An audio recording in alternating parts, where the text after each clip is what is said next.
Alright folks, we are in business. We are looking at Module 6, halfway through the semester in computer graphics. And today we're going to cover a bunch of different topics of things I think are just pragmatic skills, and there's just a lot of little pieces to get started with OpenGL.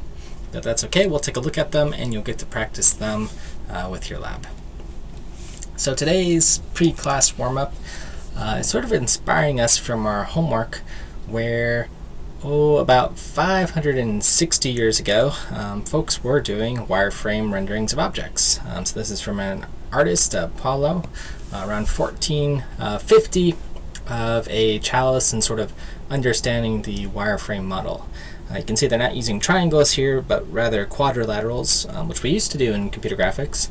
But this is kind of a cool and inspiring figure, I suppose, to get us ready for our homework 3, where you'll be doing mostly wireframe filled 3D objects. That's how you'll sort of see what they look like for your assignment. So if you want to see more on the computer history, since we did a little bit of history on GPUs, you can find out more about this picture and sort of the evolution of graphics on this NVIDIA presentation a few years ago.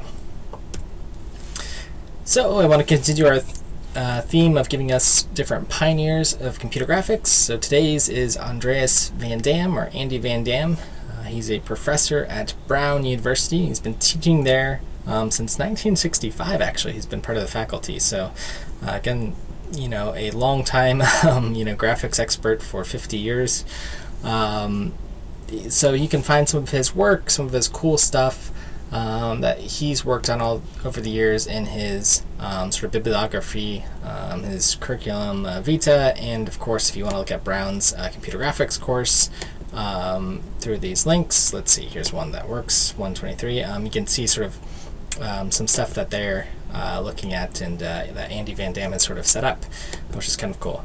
Another note about him, he is one of the co-founders of SIGGRAPH, which is one of the largest conferences in general in computer science, but it is the largest in computer graphics, where all the sort of latest and greatest things arise. So good figure to know, and he's here in the Northeast. Okay, so some course logistics. Assignment 3 has been released. That's where you'll be modeling more complex figures with many triangles. So please do take a look at that. That should be in folks' repositories, so I'll go ahead and point that out for you. So assignment 3, the model parser. You'll have a little bit extra time to work on it, so do make sure you get started. Just a note that in-class activities and labs, keep completing those, and we'll get them in books. And then this next week, or next really 11 days, I'm out of the country for some travel that's been planned about a year ago. So unfortunately I have to miss some days, but don't fear, I'm going to post the materials ahead of time for next week. So at the very least you'll have some slides, a lab, and some things to keep busy with along with your homework. I'll access internet as I'm able. The place I'm going is in Africa, so there will be some places where I cannot get to the internet, but keep emailing, keep piazzing, and we'll do the best we can. Okay, so last time we learned about our first shape, that's sort of the orange triangle in the top right, and learning how to create those shapes. We put a bunch of information in a vertex buffer object, sort of specifying where we wanted our vertices to be, and then we shipped that information out to the GPU. Okay, so we had a way to sort of generate buffers of information, stuff them with data, and select those buffers and render from them, right, with the glDrawArrays command. So that was really the first part of your lab and what we learned about last time. And then we also decided to take that one step further by also introducing the index buffer, which was saying, hey, these vertex buffer objects are great, but could we do better if we're reusing some of the information? So that is just look up the indice that has the vertex information we want and just reuse some of that data. Typically this is much more efficient, especially if you have a lot of vertexes that are shared amongst many triangles, and it's a great way to get yet more performance out of our GPUs. Okay, so typically we like using index buffer objects. Typically that's what you'll always use on different when loading different pieces of geometry. Okay, And along with these two ideas, we learned a little bit about shaders, that these are the compiled programs that we run on our GPUs here. Okay, so we learned about the vertex shader and the fragment shader, and we're going to jump more into those as the course progresses.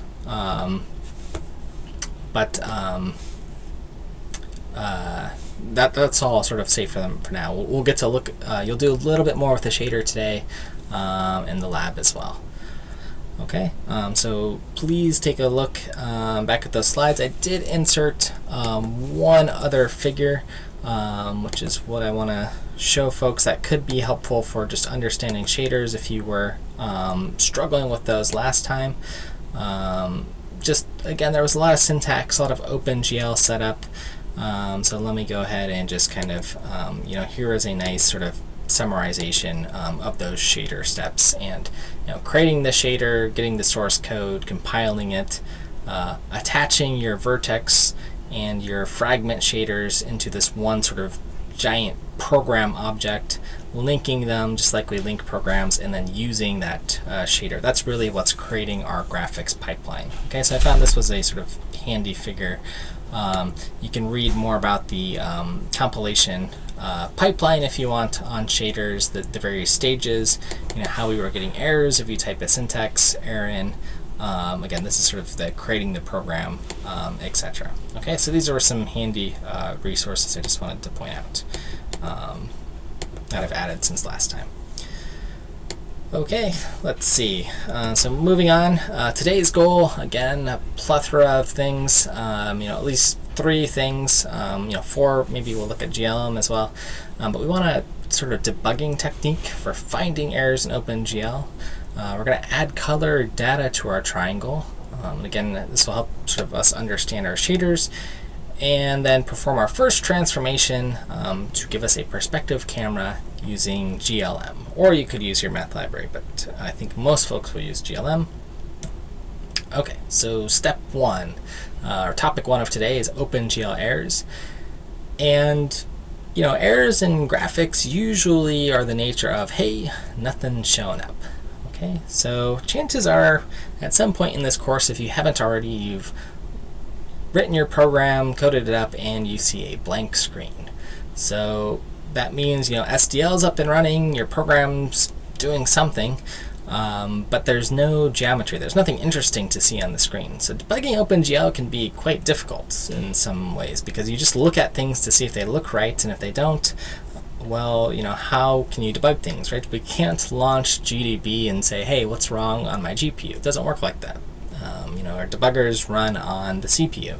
GPU is a little bit of a black box. Okay, so question to the audience to think about is, if nothing's showing up, I'll give you 3 seconds to think about it, or pause the video. What do you think could be some common use cases for why something isn't showing up? Okay, I'll give you 3 seconds to pause the video, and 3, 2, 1. Okay, so hopefully you thought about it. Some common cases I can think of are maybe you just forgot to send data to the GPU. You didn't create a vertex buffer object, you didn't put data in it, maybe you put too little data in it, so these could all be different problems that you have. So it's one place you can look.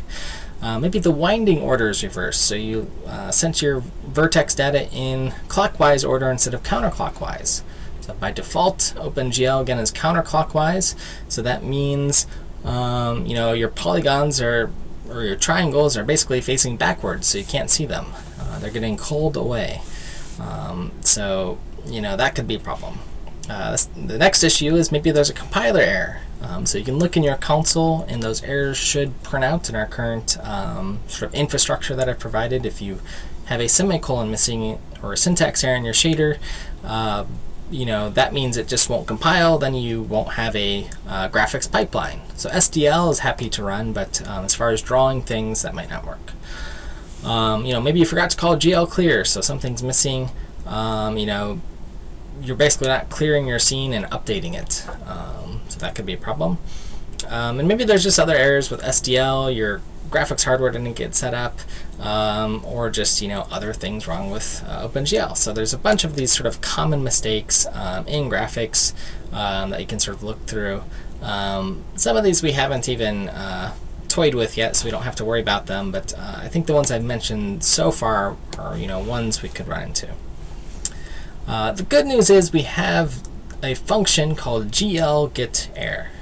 So the OpenGL folks thought about this a while ago and said, hey, we need some error mechanism.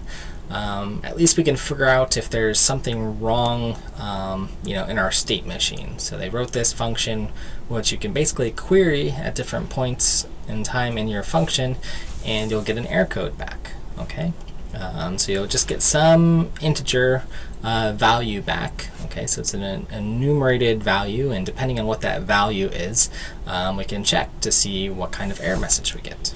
Okay, so let's look at an example of one of these errors that we could get is GL invalid enum. So it means an unacceptable value is specified for an enumerated argument. The offending command is ignored and has no other side effects than to set the error flag. Okay, so typically that means if you're rendering something and this error happens, the thing you're trying to do, maybe you're trying to do GL draw arrays, which draws your object, will just get ignored. It won't crash the system, you won't get a segmentation fault, but you'll just get an error code that's returned. Okay, so that would make an object not show up, but SDL, the rest of your system is up and running. Okay, so with glGetError we can sort of find these issues. Okay, so how do we use it? In today's code, I've actually given some example, so something that can be handy to use for embedding this glGetError function in your code. The first thing to do is to write a little helper function called, I call it glClearErrorStates.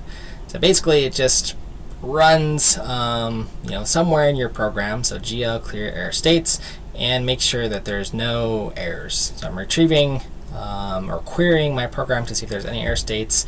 As long as it's not equal to GL, no error, we're sort of good to go. Okay, so let's actually look at in the code here, if I actually am in today's lab, which is lab 6, color and transform, I can sort of grep around here. Let's do grep for GL clear stuff here, like this. Whoops. We'll get a bunch in the glad library, I guess. So let's do include equals star CPP. I guess we'll still get a whole bunch. We have a bunch of glad things anyway. Where I want to look for it, and let's make this not case sensitive. So I can find this actual define GL clear error states. Okay, so where am I using this? In SDL graphics program. So let's open that up. SDL graphics program. And we can see where this GL clear error states is. So you're going to see it right here. Okay, GL clear error states, and it's wrapped in this macro here. So we'll get to that in a moment. Okay. Okay, so the second function that we're going to get, so with clearing the error states, is to check if an error occurred. Okay, so we're going to actually record this error in our enum, get the error code, and then print it out what the OpenGL error is. Okay, so we want to look at where this is. Again, this would be in the same source file. So here's GL check error, and here's the code. So this is going to return false if an error occurs, otherwise it's true. Okay, and it's going to print out the offending enum in OpenGL, and we'll use that number to figure out what the error is. Okay, so handy, we at least have this function and can see how it's called here, but how to use it. Well, as I sort of highlighted, there's a feature in C++ called a macro that we can use to sort of wrap all of our OpenGL commands with. So macro, it's sort of like a shortcut. These are applied during the pre-processing stage, right? So looking at this here at line 8, the pound define means we're going to define this new macro GL call, and it's going to take one parameter x. So basically we're going to wrap all of our OpenGL functions, which are sort of replaced by this x here, with this code. So it's going to clear the error state before all of our OpenGL functions are called, do our OpenGL command, that's this x here, and then check if there's an error afterwards, and then print out the line number here. Okay, so these are how we're going to use our macro. Okay, so here's our defining our macro, clearing the error states. X is the original function that we're putting in here. It's just a sort of cut and copy in there. And then here's where we check the errors and print out the number that the line occurred. All right. Okay, so here's an example of some command we might be using. So from last time we used glDrawElement, something that we just learned to use our index buffer object. So I've got GL triangles, the number of indices we want. Here we have to make sure the data type matches of our indices. So let's see, indices are like numbers or something, so glInt sounds right. And then offset pointer to the data, just null, because we have the data already in our buffer that we've bound to. Okay, so this is how we were drawing things last time. In fact, let's actually just find our glDraw elements. Actually, I'll skip that because I'll give away the answer. But there is actually a problem with this. So maybe we can just wrap this with GL call. In fact, we can wrap all of our GL functions with GL call if we want. So here's what we would do: GL call, and then the function with all of its parameters, its semicolon, etc., wrapped around here. Now, if I run this program, I will actually get OpenGL error 2080. Which happens to be an invalid enum. Okay, so this is the printout I get, and I'm running this in infinite loops. I get the error message many times. So OpenGL error, the error number 1280, glDrawElements, it's printing out the offending command with all of its parameters, which is nice, and then the line number that it occurred at. Okay, line 243. Okay, so if I look at that, what actually happened for OpenGL error 1280, indices need to be unsigned. Okay, it doesn't make sense to have a -7 as an indice, right? Indices are looked up in an array. We can't have a negative value here. So OpenGL error 1280. I sort of know that. Let's see if I sort of Googled OpenGL 1280. What would I get here? Okay, so maybe you get a bunch of posts from folks that say what happened, invalid enumeration. Okay, so let's go to docs.gl, gl draw arrays. This is the offending command, and it was an invalid enumeration. Okay, so that's one of the errors here. Invalid value. Okay, so here's one of the enums. Let's see if we can try to figure out what the valid enums are here. Let's see. GL, enum. Oops. GL, excuse me, not draw arrays, but draw elements. GL draw elements. That'll give us a better list. GL draw elements. Oops. Draw elements, and we want to open GL3. I'm trying to be consistent here. Okay, here we go. Here's the count. Here's the type. So it's going to be one of two of these enums. Well, let's see. Did I use GL triangles here? Let's go back to my example. GL triangles. Okay, so that one was valid. And then I used GL underscore int. Okay, well, is that valid? Is there GL underscore int here? Nope, there is not. Okay, so we have offended OpenGL, used the wrong command. So we should change this to, GL, say, unsigned int here. If we go ahead and do that, then things will be fixed here. Okay. So GL underscore unsigned int, and then when we make our change there, our program will render a triangle or whatever geometry that you're trying to show here.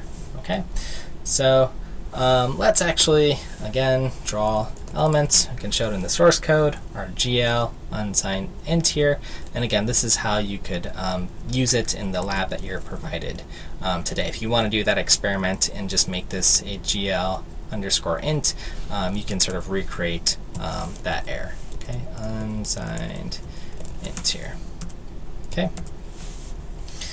Okay, just a little side note, right? We're doing C++ in this class. Some people think macros are bad in C++. That's sort of the consensus of the internet. That's actually the consensus of many of the C++ standard committee, that the preprocessor and these sort of things are evil. So just a note on that. As an aside, every programming language feature has a good and a bad side to it. Macros are just fine, in my opinion, meaning they are exactly that. They're fine. They're not great and they're not completely evil.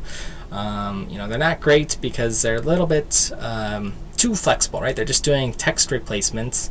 That can be really hard for someone to understand what's going on in your code base. They can clutter things up, but they're not completely evil. In the little case that we have here, it's a little quick debugging tool for projects that are small, less than a few thousand lines of code. They're not a problem to use in my mind. They're really good for these sort of quick debugging things. And eventually we could refactor and have a sort of OpenGL error class or something and encapsulate some of these things in our main loop. But that's just a little aside. Some languages ban macros, like Google's Go language, because they're so evil or not a good programming language concept. But that's just an aside. Now, folks long ago said, hey, this is handy to have this GL error thing, but it wasn't really until OpenGL 4.3 rather, that they said, hey, we should have some more debugging capabilities. This is going to be nasty if I have to wrap all of my code in these macros and just, really clutter up my source code doing this. So I think most people have OpenGL 4 in this class. It's very likely on your machine, when you fire up the lab. So let me do an example, right? When you run any of the lab. For me, I have version 4.5, so that means I have this cool feature, GL debug message callback. That's a way to basically write a callback function, and that is described here in the OpenGL page, that can basically anytime an error happens, you'll enable GL debug output, and when an error happens, you'll get this callback function. Okay, so you can literally take this sort of function that they've provided in the documentation on their wiki page if you don't like the current macro setup I have. So you'll sort of install this callback, and when something bad happens, when the error state changes, you will get a message at that time, right? And you can add the line information and some of these other things here. Okay, so that's just something you can do. I'm supporting OpenGL 3 in this class, so if you have a more modern version, that's great. Go for it. Okay, and I think most folks will. So just an aside on that.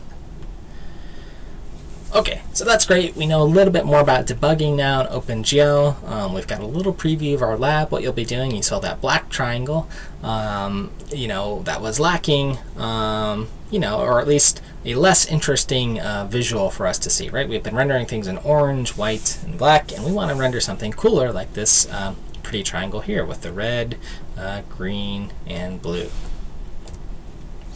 So what we've been doing before is boring. We've just gotten solid colored geometry here. And the problem is, we're just not passing more information into our vertex shader. That is, we don't have any other color information, so it's defaulting to some color. It might be black. We might have just said to be all white or all orange or whatever color. So, if we actually look in our vertex shaders that we've had before, we've just said the color equals, vertex color, or we've just said the color equals, some vec4 that had an RGB and an alpha value and was fixed. Okay, so if we again look at your previous labs, let's look at lab 5 part 1. if we look at our shader, which was embedded into the source, we can try to find the vertex color here. Okay, so here it is. Here's where we position things. Aha, here's our color. We just said, hey, everything's going to be 1.0 f 0.5, 0.0, you know, and fully opaque. Right, so this gave us the orange color, right? And hopefully you did something to change that for your previous lab. You know, but that's what ran on. Again, the vertex shader runs on every vertex, so it said, hey, just color it that color. So again, what we want to do is change these values for our vertices. So just like we can have different positions, different x, y, and z positions for each vertex, we need different r, g, and b values for our vertices. Okay, so now the question is, how do we do that? How do we send more information in? So, you know, we talked about things that could go in a vertex shader before, so we've done positions, and now we want to add color. Well, the way we do this, eventually we'll add textures and normals and other information, but the way we do this is we add an additional attribute to our vertex. Okay, so we enabled vertex attribute 0 previously, so let's look at our lab 5 code where we did that. GL enable vertex attribute 0. Here it is, and here's where we sort of set up you know, what information we wanted to pass in. You know, we wanted to pass in my buffer here, you know, how big was it, things of 3, etc. You know, type of information, these were x, y, and z positions that were floats, etc., etc. But now what we want to do is add another attribute here. Okay, so again, here's what we did before. So we want to add, well, after attribute 0, since we always count from 0 in C-like languages, we'll add vertex attribute 1. And this attribute's going to store the color information. Okay, so 0 will remain for positional information, but attribute 1 will be all of the color information. Okay, so this is part of your challenge for today's lab. This is a sort of hands-on lecture again, that you'll add or create a new vertex attribute, enable that attribute, and then set up the data. Okay, so let me show you where you'll be working. Again, this is well documented in the lab. You do GL vertex trib. You know, you can look at the one that's been set up, see that it's first enabled 0, and then the actual data that I'll be passing in here. But if I scroll down past all the comments, I've tried to comment as much stuff as I can. You'll see a little to-do that's highlighted here, where you'll add your next vertex attribute. Okay. Now there's a little note here about making sure you have a correct offset. Okay. So if I'm adding more data, what's that mean here? And there's a handy little picture. Let me go ahead and show the picture in a big form here so you can see it. 1 second. And this is in your lab 6 again, so you can refer to it. Here it is. So I can zoom in a little bit for you. So same thing we had before, 3 vertices with an x, y, and z position, but we're also going to embed some r, g, and b data here. Okay, so these are going to be floating point values, again, between 0.0 and 1.0. But notice that there's a little offset here. You have your x data, which looks like 4 bytes each. So that's an offset of 12, and then you get your color data. And then you get more you know, x, y, and z data, and then your color. So there's a sort of interleave data here. Now the total data we have here for one vertex, x, y, z, RGB, that's known as the stride. Okay, so that's 24 bytes. 4 bytes for x, 4 for y, 4 for z. You know, that's roughly how big a GL float is on most architectures, 4 bytes. Okay, so 24 bytes total for that. But there's an offset for attribute 1 that's off by 12, or, you know, however big our first attribute was.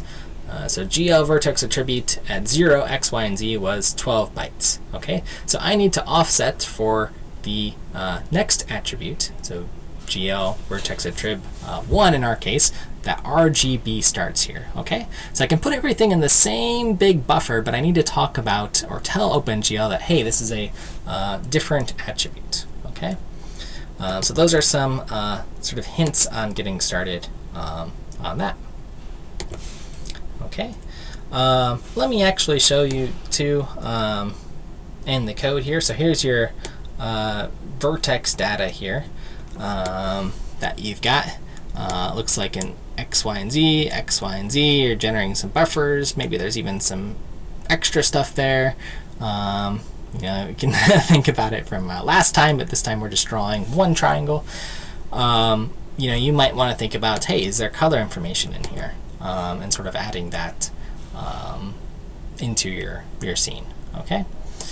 And let's see, and then again, the offset in your attribute pointer, well, for your first one, X, Y, and Z, let me scroll down here, you'll see 0 is the starting point, and our stride, you know, how many bytes between each vertex. Well, at this point it's just you know, 3 times the size of a float, because we've just got vertex data. But maybe we'll need to change stuff, maybe we'll need to adjust. That's for you to figure out. Okay, so a little note that, you know, as we're putting in vertex color information, we're just specifying the vertex data for each vertex, so 3 points here. Now OpenGL is actually going to then fill in or perform the rasterization for the rest of the triangle for us. Okay, so you can sort of see on this image on the top right that I've specified a completely red vertex in the top left, and it's interpolating to white for the other 2 points. Okay, so it goes from that red to a lighter red to full white color. Okay, if I do a blue, red, and green point, it'll sort of interpolate before those. It'll perform this linear interpolation. As I get closer to the point, it'll become more that point's color. Okay, that's sort of the trick. That's what OpenGL is doing for us automatically. You know, OpenGL does this for one reason, because it's a fast way to color in triangles. You know, just specifying 3 points as opposed to specifying the point of every single individual pixel. That would be much more expensive. That would be more data to pass around. Instead, we just have to specify these 3 points, and then we can get something that looks relatively good, right? I think this triangle in the bottom right is an interesting image. Okay, so just a little note on that interpolation. We'll learn how to do this or change interpolation later in the fragment shader if we want to do stuff that's sort of more fancy. Okay, so that's really the first thing we want to do. We want to be able to draw triangles that are more interesting with color, and actually just know how to add more information into our buffers. Okay, so we're going to sort of walk before we run and make sure that we can do that. Okay, the next thing we want to do is set up our camera.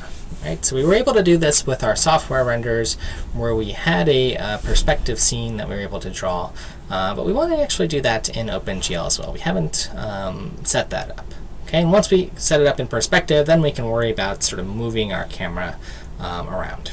Okay, now if we want to use a camera, if we want to move things around, put things in perspective, that means back to our transformations, back to our math libraries that we worked on. Or I think in most people's cases, GLM is what most folks will use. Okay, so in order to set up the camera, you can use GLM. Again, you can use your math libraries that you used for homework 2 if you like, or keep extending on those. But GLM is pretty well documented with its sort of starter code. You know, that's probably what most folks will want to be using here. Okay. So let's go ahead and just more notes on GLM, that it's a C++ 11 library, the header-only library, and where it is in your repository, so I can show that. So you don't have to search for it. And that is in the common and third-party library.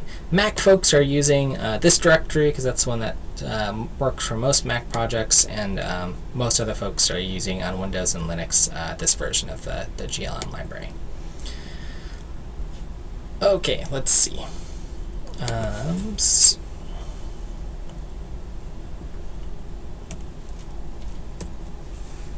So the next slide, as it loads, you can give yourself a break if you want to pause at this point in time.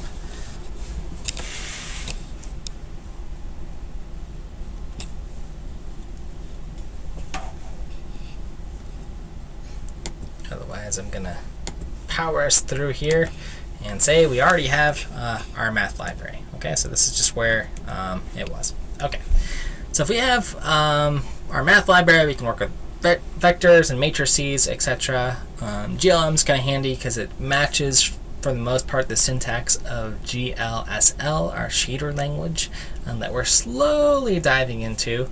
Again, the math library we built also matches for the most part. But what we really need is, if we want to start building our cameras, we need some way to communicate between our CPU and GPU. Okay, to set up our camera, we need to have some sort of communication between those two.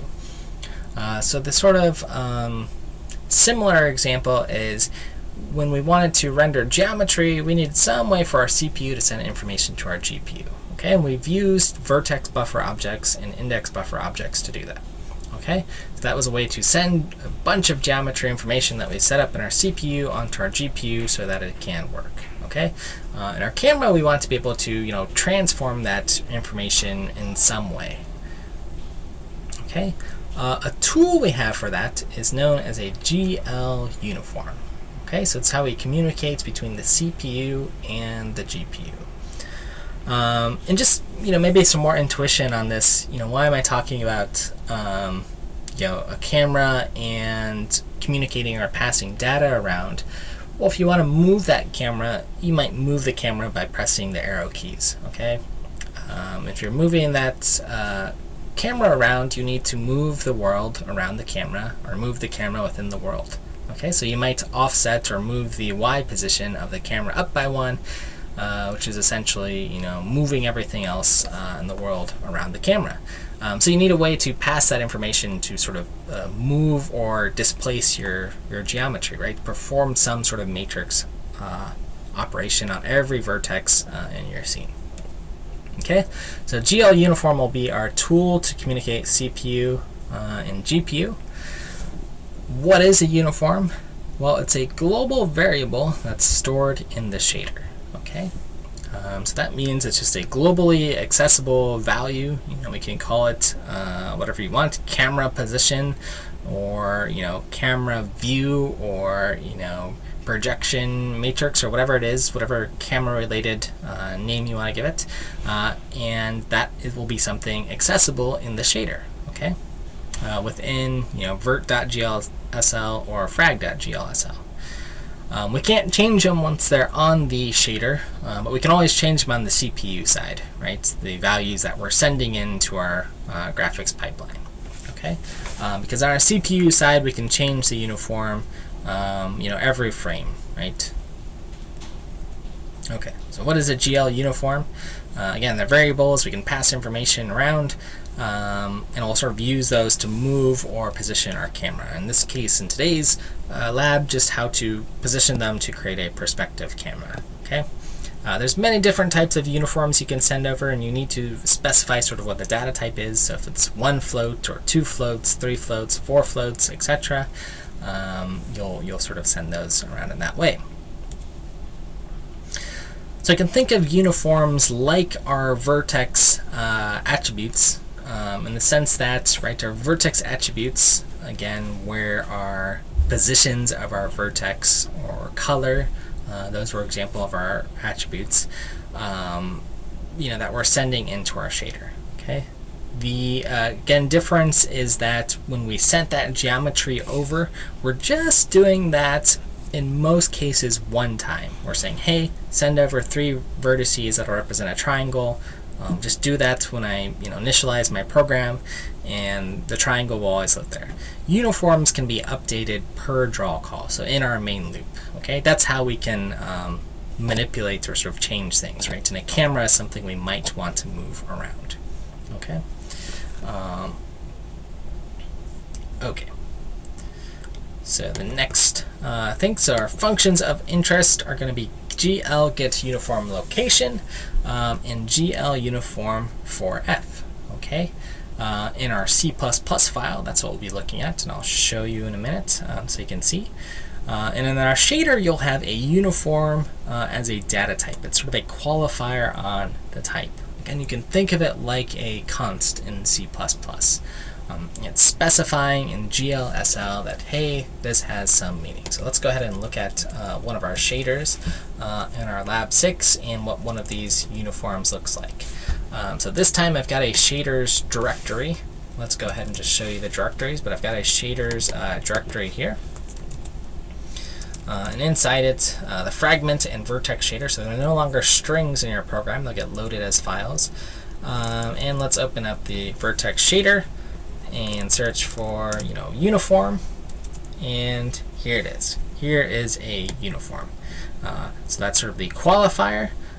This is the type. It's a matrix 4 and a model transform matrix and a projection matrix. Those are the two things that sort of need to be utilized in this shader.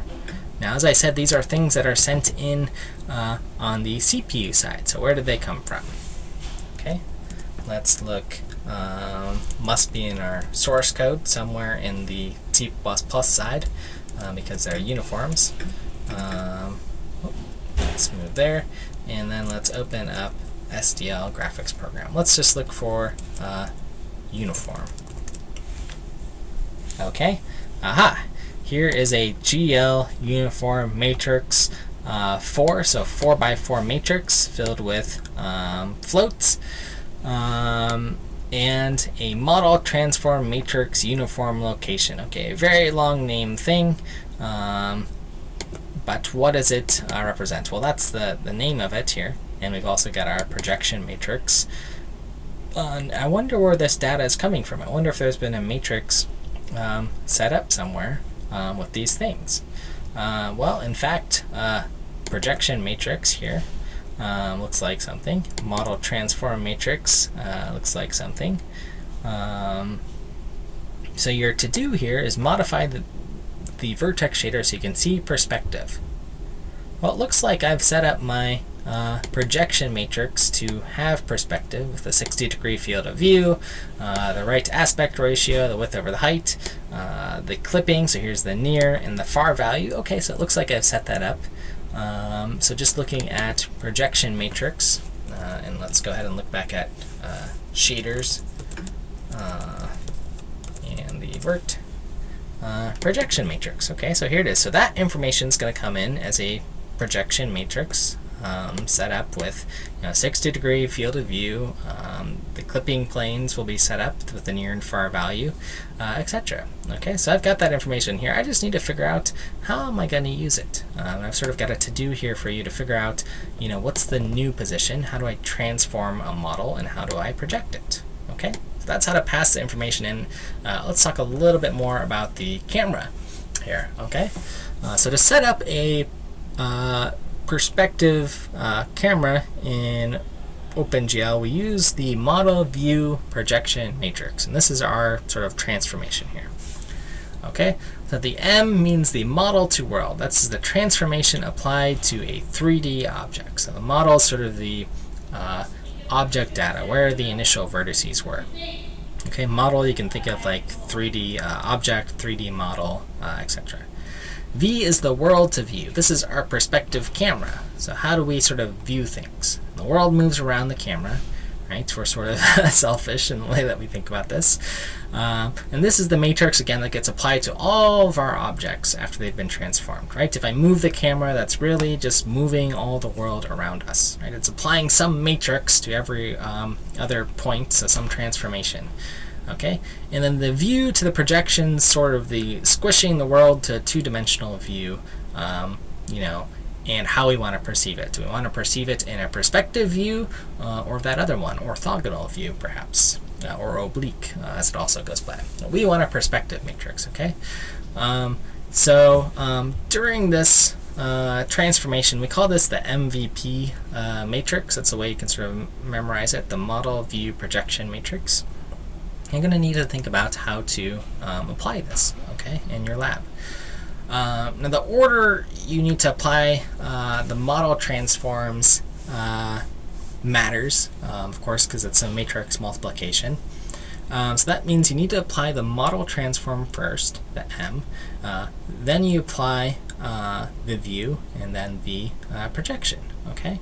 Again, this is sort of how it looks. You have your object, your model, whatever the vertex is, then the view transformation, and then the projection matrix. Okay, so this means you're going to need to do some sort of multiplication in your vertex shader. So if I look at my vertex shader, I've got GL position. Well, it's just equal to old position. What's old position? Old position is my exact position of my vertex. Position.x, position.y, position.z. Where did these come from? What is position.x, position.y, position.z? If I scroll up and I look at my layout, if I look at vertex attribute 0, it is exactly what we are passing in our vertex buffer. Okay, that's what this is coming from. And then your vertex color, well, you'll figure out how to do that and assign the appropriate colors here. Okay, so that's sort of connecting everything together. So you'll need to modify the position so that our vertex gets projected into the right perspective view. Okay. So here's the example again. I sort of showed you in Vim, laying it out. Again, the comments can be helpful. How do we sort of move our camera? That's the first thing. I'm moving or translating the camera back 1 unit. That way we can see everything sort of in front of us. Then I'm creating a projection matrix in perspective because I want to view things in perspective. GLM has a handy perspective function, which just makes a perspective matrix. And then here's sort of getting the uniform information and sending in these uniforms: model, transform, matrix, and the projection matrix. So the things I want to send in here. Okay, let me close this so you can see all the slide. Model, transform, matrix, uniform location. So model, transform, matrix, uniform location at line 237 is taking in the model, transform, matrix, which we've set up here on line 227, which essentially says, hey, this is our camera again that we've translated back, and then we've got our projection matrix here, projection matrix 0, 0, which is on line 233, projection matrix. Okay, so this is how we set up our camera. You'll note it's in the update function, right, because these are uniforms and we're sending them in once per draw call. Okay, so you'll have to figure out how to apply those transformations in the vertex shader. You shouldn't have to change anything in this file, but once that information is on the GPU, how are you applying it? And we apply things in graphics by multiplying them through as matrices. Okay, so this is a lot of words and a lot of different topics in a little time. So there's some helpful resources. Specifically, tutorial 3 on the OpenGL tutorial page has a good sort of explanation, again, a walk through the model view projection matrix. I think that can be sort of helpful. You'll see the accumulating transformations and how the model view projection matrix is done. Okay. Again, you could probably do this in one line of code if you really put things together, but you really shouldn't need to change more than like 3 lines of code in the shader. So if we're doing more refactoring than that, take a step back and look at this tutorial. Okay, so your to-dos in summary for the lab, and things you should have sort of gathered from this lecture is modify your generate buffers function so that you can draw a triangle with color. You might have to then adapt the render function so that you can make sure you're drawing the right amount of information, etc. And then you'll have to modify the vertex shader to get things in perspective. And that'll require sort of reading the update function to see what your uniforms are and some of those handy comments. So if you have success, it should look something like this, a colored triangle, and it'll be pushed back and rendered in perspective, right? Since it's been pushed back 1 unit, it should be smaller. Again, that's how perspective works as things get further and further away. If you want, again, another sort of sanity check to see if this is working, you can push your camera back. Let me just, instead of pushing it back -1, you could push it back -2, and it should get yet even smaller. Okay, so those are some experiments you can run. Again, keep out for the Piazza. I'll be there to help and assist, and I'll post some more materials for next week soon. Here's GL Docs, great reference as always. Okay, so your goal: render a colored triangle, set up perspective camera, and use some of the resources that have been provided. All right, we'll talk to you soon, folks.